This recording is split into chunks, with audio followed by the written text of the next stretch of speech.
সময়ের সবচেয়ে আলোচিত নাম অ্যাডভোকেট ফজলুর রহমান। বেগম খালেদা জিয়ার উপদেষ্টা হয়ে টকশো, সভা সমাবেশে নানা বক্তব্যে বারবার আলোচনায় তিনি।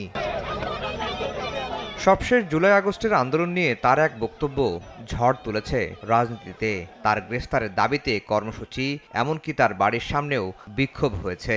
ফজলুর রহমানের বক্তব্যকে উদ্ভট ও শৃঙ্খলা পরিপন্থী উল্লেখ করে তাকে কারণ দর্শানোর নোটিশ দিয়েছে বিএনপি।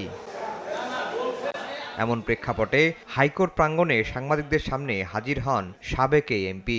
সঙ্গে ছিলেন স্ত্রী ও ছেলে।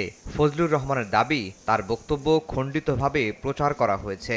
বক্তব্যের সত্যতার প্রমাণ দিতে পারলে ক্ষমা চাইতেও প্রস্তুত তিনি। আমার বক্তব্যটা সামনে আইন না আপনারা বাজান, যদি আমার কোনো ভুল হয়ে থাকে, কেউ হয়ে থাকে, আমাকে বুঝাইতে পারে যে এখানে আপনি ভুল কইছেন, তাইলে আমি সঙ্গে সঙ্গে হাত জোর করে মাপ চাই। পুরা বক্তব্যটা বাজাইতে হবে আমি কি কইছি, পুরা।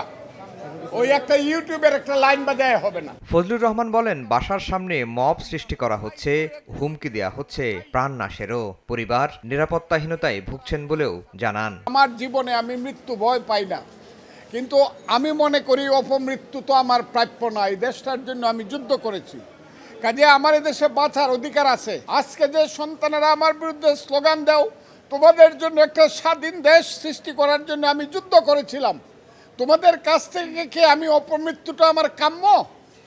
যদি আমার কোনো কথায় তোমরা মনে করে থাকো আমি দেশের বিরুদ্ধে কথা বলছি বা তোমাদের কর্মকাণ্ডের বিরুদ্ধে কথা বলছি, আমার বিরুদ্ধে মামলা করো, আমাকে গ্রেফতার করো, আমাকে শাস্তি দাও। মুক্তিযুদ্ধ এবং মুক্তিযুদ্ধে জামাতের ভূমিকা নিয়ে কোনো আপোষ করবেন না বলেও জানান ফজলুর রহমান। ৭১ সনের মুক্তিযুদ্ধ ছিল ভাইয়ে ভাইয়ে গন্ডগোল, এবং এইটা একটা চক্রান্তকারী দেশ এই গন্ডগোলটা লাগাইছে।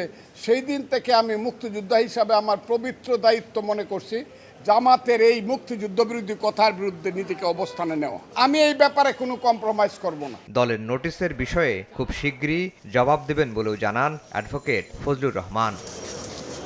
আফজাল হোসেন, সময় সংবাদ, ঢাকা।